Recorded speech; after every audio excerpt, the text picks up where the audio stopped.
पुजारी को बता दिया। वहां पर और लोग भी थे और जो भी उन्होंने सुना उसे सुनकर उन्हें यह यकीन नहीं हो रहा था कि ये सब कुछ सच है। छोटी बच्ची के अकॉर्डिंग उसके पापा अपनी आर्मी के ड्यूटी से बहुत ज्यादा प्यार करते थे और उनका बिल्कुल भी मन नहीं था गांव में शिफ्ट होने का।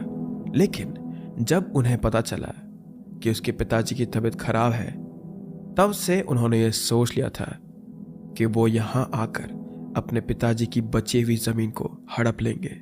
मैंने तुमसे कहा था कहानी की शुरुआत में कि पिताजी के 2 बेटे थे और गगन उनका छोटा बेटा था।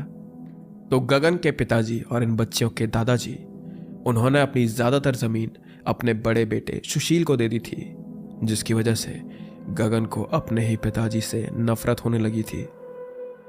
उसे जमीन की लालच थी, जो हम अक्सर फैमिलीज में देखते ही हैं कि कैसे एक परिवार, एक बेटा इनहेरिटेंस के लिए झगड़े कर देते हैं, आपस में लड़ाई कर लेते हैं और कुछ भी पैतरे इस्तेमाल करते हैं उस जमीन को पाने के लिए।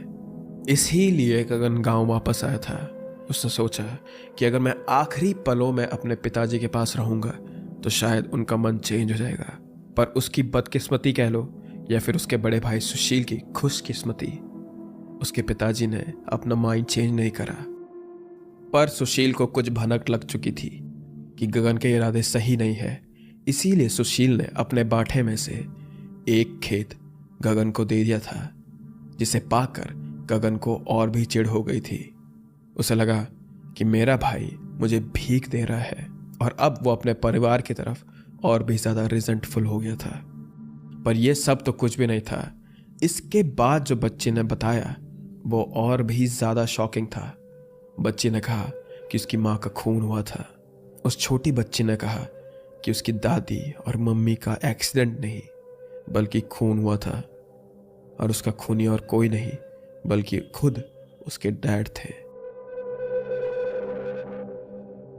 ये सुन के गांव के लोगों ने गगन को पकड़ लिया ताकि वो कहीं भाग ना पाए।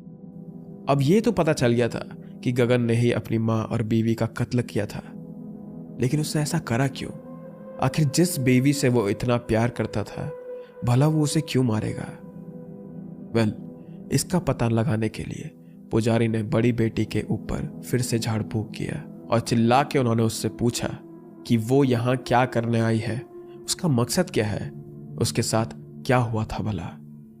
बड़ी बेटी के अंदर असल में उसकी माँ मधु का घोष था।